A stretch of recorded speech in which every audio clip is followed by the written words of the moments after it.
Hello student, welcome back to my channel Samrat academy. Student, अगर हिंदी का exam देने जाने वाले हो मेरे प्यार बच्चों, तो निबंध लिखने के लिए जरूर से जरूर हिंदी के पेपर में आएगा। हजारों वीडियोज आपने देखे होंगे कि निबंध कैसे लिखते हैं, पूरा नंबर कैसे मिलेगा। ठीक है, बहुत सारे टीचर ये करते हैं कि जो क्वेश्चन बैंक में दिया रहता है, किताब में दिया रहता है, सेम टू सेम वही छपवा देते हैं। लेकिन मेरे प्यार बच्चों, उससे कोई फायदा आप लोगों को होने वाला नहीं, क्योंकि आपको याद हो ही नहीं पाएगा। इससे बढ़िया आप किताब से न याद कर लें। तो मेरे प्यार बच्चों, आज की इस वीडियो में आप लोगों को बताना होगा कि निबंध आप कैसे लिखोगे।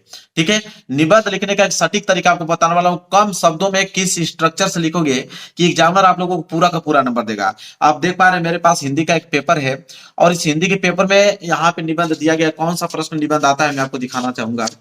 निबंध के लिए यहाँ पे दिया गया है मेरे प्यारे बच्चों, आपको प्रश्न नंबर देख लीजिए, 30वां लास्ट प्रश्न है इस पेपर में। प्रश्न नंबर 30वां दिया गया है निबंध। अब यह बोला है कि निम्नलिखित विषयों में से किसी एक विषय पर निबंध लिखिए। 7 नंबर के लिए है।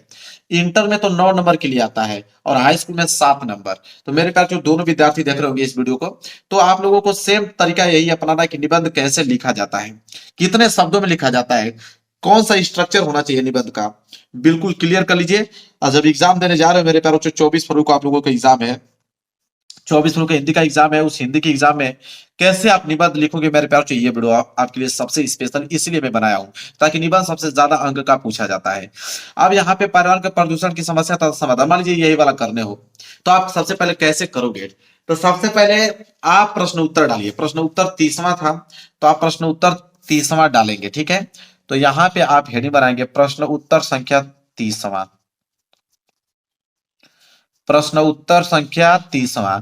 आंसर चेक करने से पहले एग्जामिनर जो है वो चेक करता है आपके हेडिंग को। तो प्रश्न उत्तर संख्या 30 है, तो आप 30 डालोगे। फिर स्केल की सहायता से इसके नीचे अंडरलाइन करोगे। चलिए, मैं स्केल ले लिया। स्केल की सहायता से इसके नीचे क्या करोगे मेरे प्यारों को, अंडरलाइन करोगे। सेम जो तरीका बता रहा हूं वही तरीका से आप लोगों को निबंध लिखना है। 1 नंबर एग्जामिनर नहीं कर सकता, इस बात की गारंटी है मेरा। ठीक है, बस जैसे बता रहा हूं वैसे रूल को फॉलो करते रहो। प्रश्न उत्तर संख्या 30वां हो गया। अब 30वें में तो 5 प्रश्न दिया गया है, 5 निबंध दिया गया। कौन सा करने वाले हो, पहला वाला। तो पहला करने वाले हो तो आप यहां पे डालोगे पहला। ठीक है, फिर इसके हेडिंग डालोगे पर्यावरण प्रदूषण की समस्या तथा समाधान। तो ये हेडिंग आपको लिखना पड़ेगा पूरा का पूरा, कि किस पे आप कर रहे हो। तो पर्यावरण प्रदूषण, पर्यावरण प्रदूषण की समस्या, की समस्या तथा समाधान पे। ठीक है, तथा समाधान, समाधान ये आपकी मेन हेडिंग होनी चाहिए, ताकि इधरों को मालूम चल पाए कि हाँ आपने किस पे किया हुआ है। इसके नीचे भी आप स्केल की सहायता से कर सकते हैं अंडरलाइन, ताकि दिखने में वो आकर्षक लगे। ऐसे क्लियर है। प्रदूषण की समस्या तथा समाधान। अब क्या करोगे मेरे प्यारे बच्चों, अब देखिए। अब सबसे पहली हेडिंग होना चाहिए आप लोगों का रूपरेखा। सबसे पहली हेडिंग आपका यही होना चाहिए, रूपरेखा। तो यहाँ पे आप हेडिंग बनाएंगे पहला रूपरेखा। रूपरेखा मतलब क्या होता है। रूपरेखा का मतलब यह होता है कि इसके अंतर्गत जितने भी आप हेडिंग लिखोगे सभी को एक साथ आपको लिखना है रूपरेखा में। तो रूपरेखा में हम लोग पहला पॉइंट लिखते हैं प्रस्तावना। दुनिया का कोई भी निबंध लिख रहे हो उसकी पहली हेडिंग प्रस्तावना होगा ही होगा, इस बात को आप मान के चलिए। तो पहली हेडिंग होगी प्रस्तावना। तो पहली हेडिंग तो बिना पूछे हम लोग लिख देंगे प्रस्तावना। दूसरी हेडिंग प्रदूषण की समस्या तथा समाधान पे लिख रहे हैं, तो प्रदूषण का अर्थ हम समझाएंगे कि प्रदूषण है क्या। ठीक है, तो दूसरी हेडिंग हम डालेंगे प्रदूषण का अर्थ। प्रदूषण का अर्थ। आप किसी भी पे निबंध लिख रहे हो तो उसका अर्थ आपको बताना जरूरी। बेरोजगारी तो बेरोजगारी का अर्थ क्या है। ठीक है, आतंकवाद तो आतंकवाद का अर्थ क्या है। पहले हेडिंग प्रस्तावना, दूसरा प्रदूषण का अर्थ। किसी भी टॉपिक को लिख रहे हो उसका अर्थ आपको बताना ही पड़ेगा। इसके बाद देखिए, प्रदूषण लिख रहे हो तो प्रदूषण के प्रकार भी आपको बताना पड़ेगा, कि प्रदूषण कितने प्रकार के होते हैं। तो अगली हेडिंग क्या रहेगी, प्रदूषण के प्रकार। यहां डालेंगे प्रदूषण के प्रकार, अगली हेडिंग हो गया। इसके बाद 30 हेडिंग हो गया। चौथी हेडिंग डालेंगे मेरे प्यारे बच्चों, कि आप प्रदूषण की समस्या तथा समाधान पे लिख रहे हो, तो एक समस्या हेडिंग बनेगी और एक समाधान हेडिंग बनेगी। ठीक है, तो दोनों को आप मर्ज कर सकते हो। चौथी हेडिंग लिख देना समस्या तथा समाधान।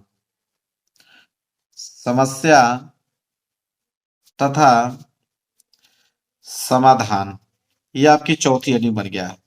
इसके बाद पांचवी हेडिंग आप क्या डालेंगे, पांचवी हेडिंग उपसंहार डालिए। क्या डालेंगे, उपसंहार। लास्ट हेडिंग उपसंहार होता है। किसी भी निबंध लिख रहे हो तो पहले हेडिंग प्रस्तावना और लास्ट हेडिंग उपसंहार होता ही होता है। बीच में बस कंडीशन के हिसाब से चेंज होता है। ठीक है, तो 5 हेडिंग इस तरह आप लोगों को बना देना है। इसके बाद यहां से एक लाइन का गैप छोड़ना है, फिर पहली हेडिंग प्रस्तावना आपको लिखना है। तो ये आपका पहली हेडिंग क्या होगा, प्रस्तावना। ठीक है, ये प्रस्तावना आपने हेडिंग बना लिया। अब देखिए प्रस्तावना इसके नीचे अंडरलाइन कर दीजिएगा स्केल की सहायता से। प्रस्तावना में आपको बताना है कि मतलब प्रदूषण है क्या, प्रदूषण का प्रभाव हमारे देश और समाज में पड़ता क्या है। ठीक है, इसके बारे में आपको जिक्र करना है। तो लिख दीजिएगा कि आजकल प्रदूषण की समस्या बहुत तेजी से फैल रही है, बढ़ रही है। तो लिखेंगे आजकल आजकल प्रदूषण की समस्या, आजकल प्रदूषण की समस्या बहुत तेजी से, बहुत तेजी से बढ़ रही है। तो लिख देंगे बहुत तेजी से बढ़ रही है, ऐसे आपको लिख देना है पहला पॉइंट, कि प्रदूषण की समस्या बहुत तेजी से बढ़ रही है। ठीक है, लिखेंगे कि क्योंकि, लिखेंगे क्योंकि पानी, हवा, जंगल, मिट्टी आदि सब प्रदूषित हो चुका है। ठीक है, लिखेंगे क्योंकि, क्योंकि पानी हुआ, हवा हुआ, आपका जंगल हुआ, फिर मिट्टी हुआ। ठीक है, ये सब दूषित हो चुके हैं। तो मिट्टी आदि सब दूषित हो चुके हैं, आदि सब दूषित हो चुके हैं, दूषित हो चुके हैं खड़ी पाई। ठीक है, लिखेंगे, लिखेंगे कि इस संतुलन को दूर नहीं किया तो मानव जीवन नष्ट हो जाएगा। ठीक है, इस संतुलन को दूर नहीं किया तो, इस संतुलन को दूर नहीं किया तो, दूर नहीं किया तो मानव जीवन नष्ट हो जाएगा, मानव जीवन नष्ट हो।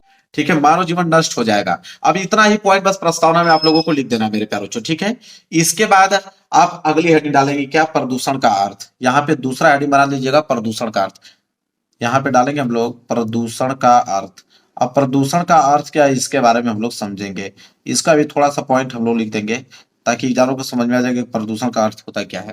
तो प्रदूषण के अर्थ में लिख देंगे कि बढ़ती जनसंख्या जो है पर्यावरण के संतुलन को बिगाड़ कर दूषित कर देती है।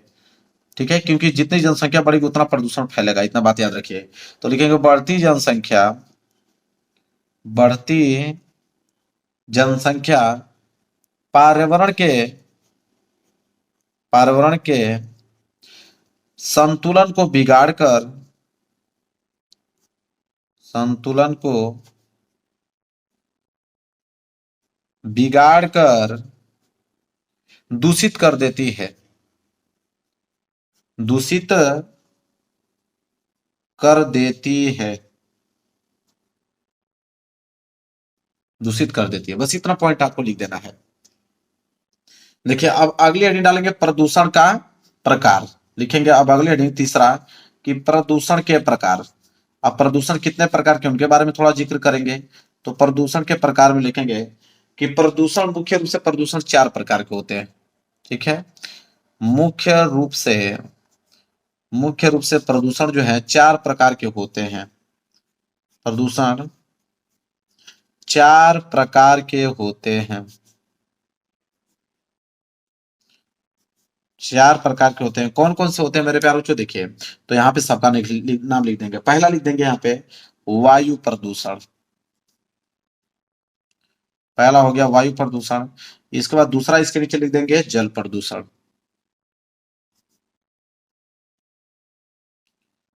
जल प्रदूषण। ठीक है, इसके बाद मेरे प्यारे बच्चों तीसरा लिख देंगे यहाँ पे, तीसरा मृदा प्रदूषण लिख देंगे, मृदा प्रदूषण। और चौथा लिख दीजिए ध्वनि प्रदूषण, ध्वनि प्रदूषण। ठीक है, ऐसे लिख देना, 4 प्रकार के होते हैं। क्लियर है मेरे प्यारे बच्चों। चलिए अब आगे देखेंगे।